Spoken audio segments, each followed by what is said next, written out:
Welcome back, everybody, to Fully Stoked Podcast. I am here with Deliane Firman, my good friend, and Ebony Boyd, a new friend that I just met today. We are women in business, and this is what this podcast is all about. I love to interview and talk with other women in business all over the place. So these ladies are actually in the Arlington, Virginia area.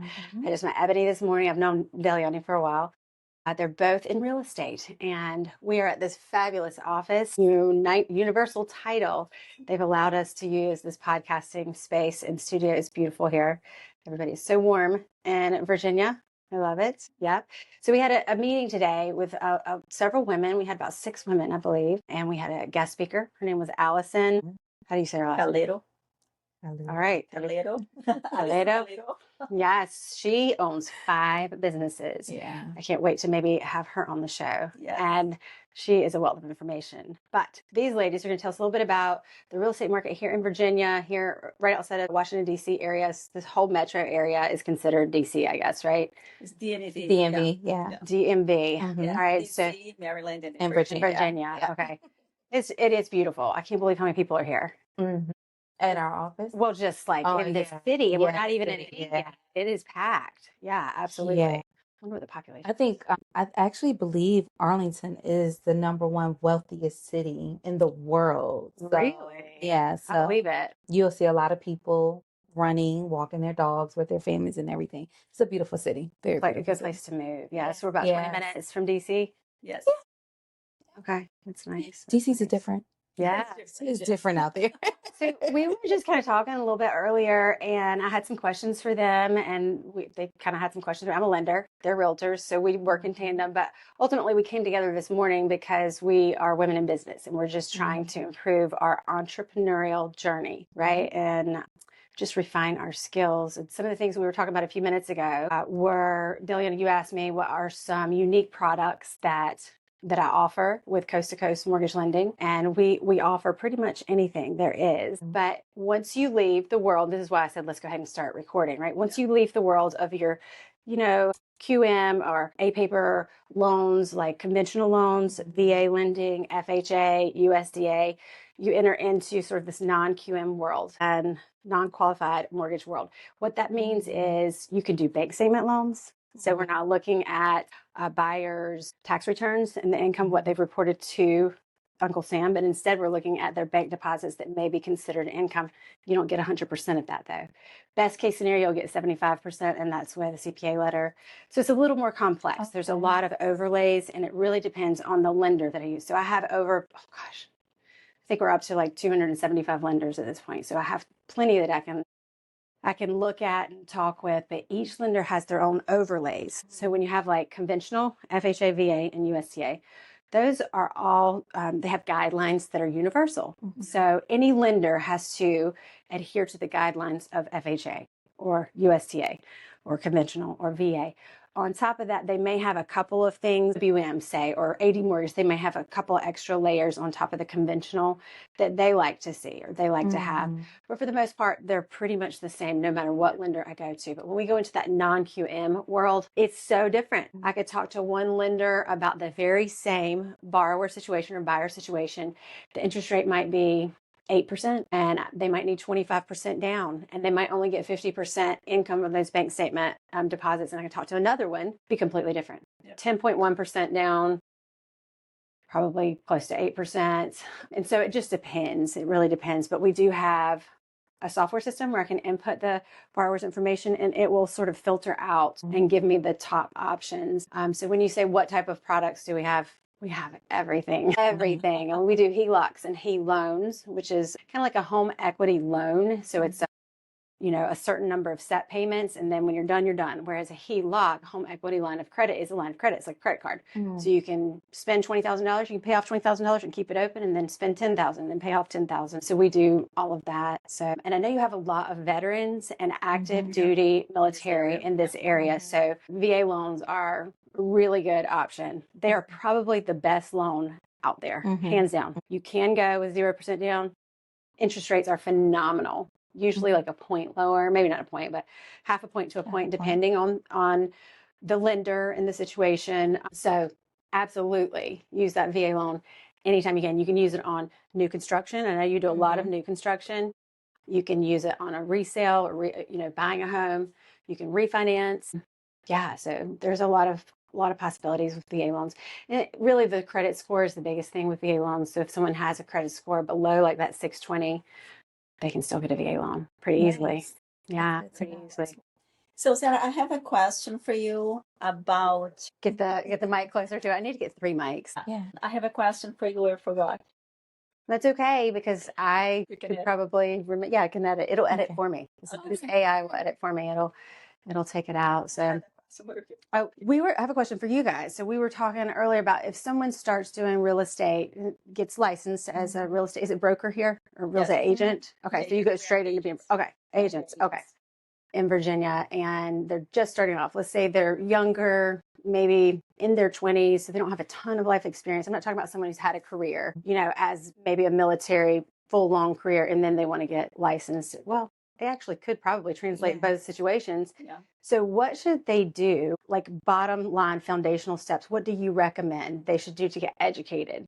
Should they only do rentals? Should they do as many buyers agencies as possible, or just learn and find someone like a mentor? Maybe like, what are your suggestions for someone in that situation?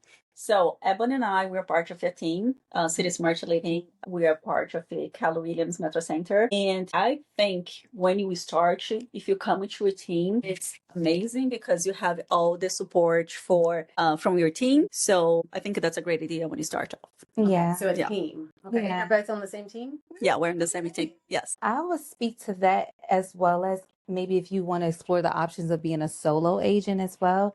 Because when I first came into this business, I was a solo agent.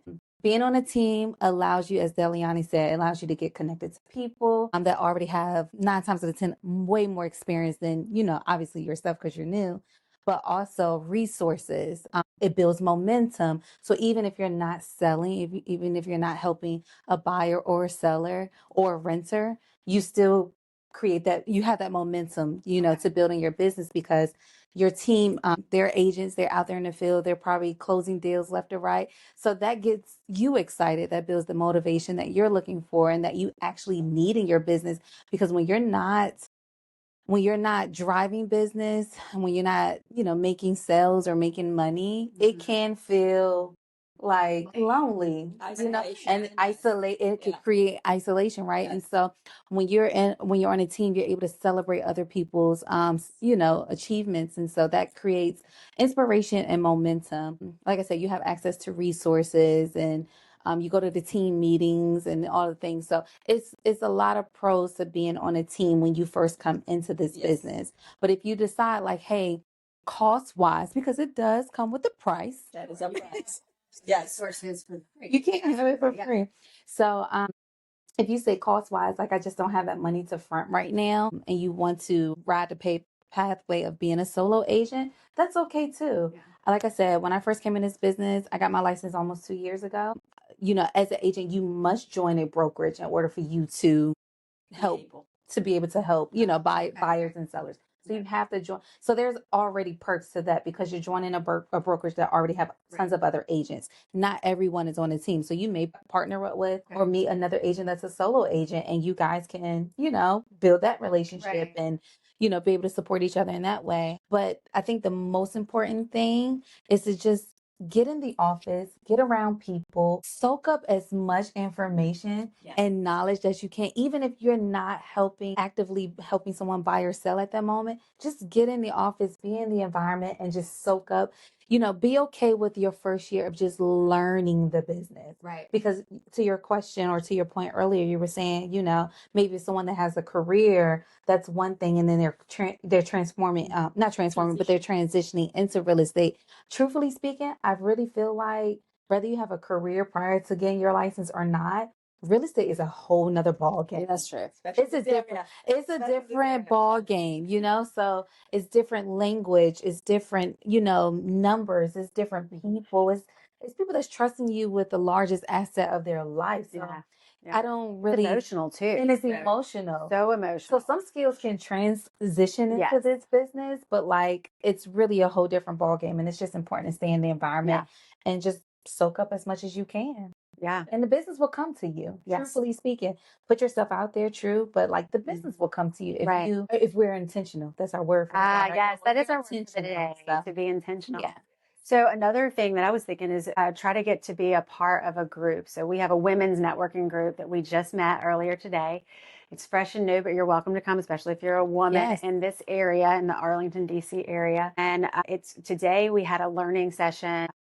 Allison taught us about, well, how to be successful. She gave us lots of tips and tricks. She told us about Popple, the business card. I think I'm going to look into buying that now. Like I need another subscription, but I think I'm going to do it anyway because it's a lead capturing system as well as an electronic card. I mean, like I didn't know that. Had I not been in that room, I would have just kept, because I have Hi Hello and I have Blink and they're both free versions. But I was looking at Popple and I was like, it's only paid. And then I just asked her the question. I was like, is it worth it? And she explained what it is. And I said, I think it might be worth it. You wouldn't believe how many people I meet on a day-to-day basis and I get their card and then I forget to follow up with them. And I need to follow up with them because you just never know who, like what one connection could do for you or for them, right? I mean, so get to be a part of a networking group where you in-person network. A lot of them do have virtual options as well. We had 2 or 3 ladies on virtual today, 2 ladies on virtual today. So we offer that if you can come, and I might go ahead and put some of this out there because next week, Thursday, June, it's the second Thursday of every month. So June 11th. Gosh, we all have a lot on June 11th, don't we? Yeah. Military events. Yes. All right. So, well, if you can't do it, It'll be the afternoon. Okay. Yeah. So it's 10 to 11, and we are going to have Sarah Price, and she's with Live in Your Strengths, and she is going to do sort of an abbreviated version of the strengths assessment. And this is something that every entrepreneur should absolutely do. This is a free assessment because it's sort of an abbreviated version, but it's going to help you see where your strengths really lie. And then if you wanted to do the whole version, I believe she's going to give us a coupon and we can meet with her in person and do it, or virtually. So you are welcome to come to that. And it's a community and just meet other women virtually. And then in person, we're going to do this every first and third Thursday of the month. And the locations are going to be determined at a later time. So can they follow you on Facebook? Yes. Okay. Deliane Firman, Realtor. So. And do you have a group yet? You have a Facebook group yet or no? No, not. We are going to make one. We're making one. Yeah, and Instagram too. So you can follow. It's going to be something like She Rises. How about I just put it in the summary here? Yeah. You can check it out. Yeah. So I think all this has been really helpful. Do you guys have any other tips, tricks, or questions for the viewers? No, I think just like we said earlier, just be intentional. I think that's, it's so cliche, but it's so real, and when you're intentional in your day, when you're intentional in your business, in your personal lives, it just makes a difference. So be intentional. And I think also the one thing I would like to add to that too is also be authentic. Yeah. In and everything that you do, in any environment that you are in, and just be authentic. So yeah, I agree with that. I think that's great. Yes. It's great that you have Sarah here. Yeah, thank you so much, Deliane. You're such a gracious hostess. I'm actually staying at Deliane's home. It is a beautiful home. I love how bright and it's got so much natural light. It's just beautiful. So she's a good friend of mine, a newer friend, but I'm so grateful for Deliane. And we hope to see. Do we have a second to share how you all connected? So my husband, I left my family business, which was a mortgage company, about 2 years ago. And I was trying to build momentum because I was off on my own now. I didn't work for my brother anymore. And I didn't really get to take a book of business because I didn't have that much. I was the office manager then. I did loans, but that wasn't my bread and butter. I did the office managing. And so my husband's like, well, I'm going to get licensed too. So he got licensed just to help me. And he was like, I'm going to spend an hour every night on Facebook. And so he got on a bunch of different Facebook groups and they connected. Cody, my husband, and Deliane connected on a Facebook group. And he was like, you have to email her. I'm like, I don't know her, babe. But we did. We kind of connected and told her about a trip that one of my lenders offers me to take realtors to, I should have told you, on a trip you could go to the advanced one. Have you been to the advanced one? No, the advanced, no. Okay, we could take her to the advanced one. Can be. See the power of connections. Why you got to get in the room. So it's an incredible, tell them about it. It's an incredible experience where you learn and you meet people. So Sarah invited me for this meeting, was in Detroit. And just like, okay, girl, just confirm that you're going. So that is your ticket. Yeah. Wow. My husband, where you're going? I was like, I'm not sure. Who are you? Who are you going to this person? I'm not sure. But we have such a great time, and it was so much learning. There was AI section there that was very helpful as well. Connect with your other agents, for referral partners, because people from the all United States normally attended these meetings, and you have different lenders as well. So that's amazing. That's a great and fun time to connecting and networking. Right. So, I mean, I don't take every realtor that I've ever met on this trip, but that particular, it was a sweet spot in my life where I was trying to grow my business, and why not? So we met for the first time in Detroit, and we became fast friends. Our personalities are very similar, so I think we hit it off. She said the same. I said Sarah. Yeah. I said I like Sarah. She's like us. I love her. Yes, I agree. So anyway, so that's that, and I've only been on one more trip since then. I took Shane because Shane went with us, so Shane's company went. But so that's how we met, and then she came and spent a week with me in March. Yes. Yeah, in March. So she came to Charlotte, and I have a lot of women's networking groups, and I was like, "You got to do this, Deliane. This is the way." Yeah, she's And they're pushing me. It's like, let's do it. Help you, support. Yes. yeah. So we went to, then we went to Asheville. So she went with me to Asheville, and we did some events there we strategically set up all the events to be that week, I think. And we even created an extra event just for Deliane, and all the women in those networks really want Deliane to succeed. I thought it was really sweet. They all came together and were very And I still encouraging. Support from the girls from North Carolina. So that's amazing. So one easy thing you can do is if you have a network, even if it's different states and you don't get to see people, is social media. So maybe I'll follow Ebony. Ebony can follow me. And when Ebony posts something, I'm going to like it. I'm going to comment, and that will kick it up in the algorithm so that more people see Ebony as a leader, because more people are chiming in. So, and then hopefully Ebony will do that for me, and we can do that so it's just a circle of women that just want to support each other. Yeah. Empowering. Right. If we all have the same values, and we do, we all have the same values. So that's one good thing you can do. Maybe starting off, if you're starting off as a realtor or a lender, is get yourself a circle of women that will help you, even on social media, because it's free. It's free on social media. That's all. You don't have to run ads. You can just like and comment. Anyway. All right. Is that it? You guys have anything else? Yes. All right. Thank you so much. Till next time. See you later.